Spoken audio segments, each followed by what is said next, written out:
Und was meint Jiddisch zu euch? Für mich, Jiddisch ist meine Jiddischkeit. Ich bin ein Atheist. Ich glaube nicht in Gott.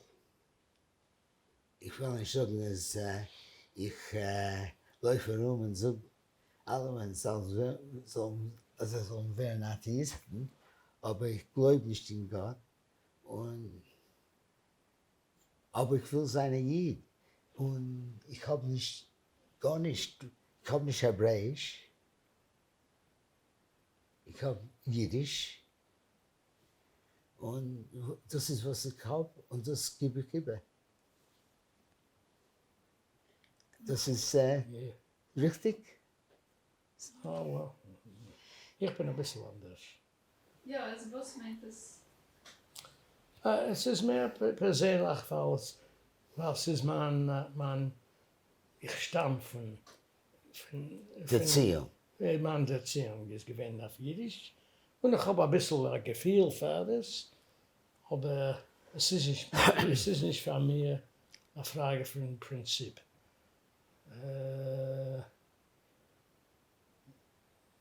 Und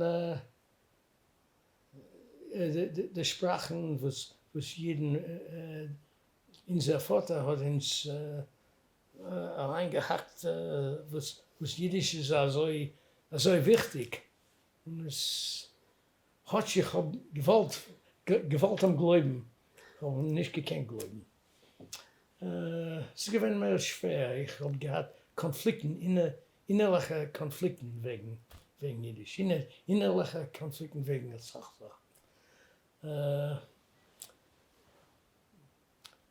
Ich halte mehr von der Religion. Ich bin nicht religiös, ich gehe nicht in die Schule, aber ich halte, dass die Religion ist die Basis von jüdischer Geschichte. Ohne Religion wird nicht bleiben eine jüdische Welt. Von Jiddisch, es wird nicht die Zukunft hängt nicht auf Jiddisch.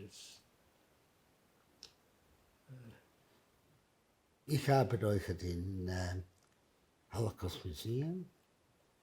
Ich bin verinteressiert in Shoah. Ich trachte zu fahren in Israel und mache einen Kurs in Israel.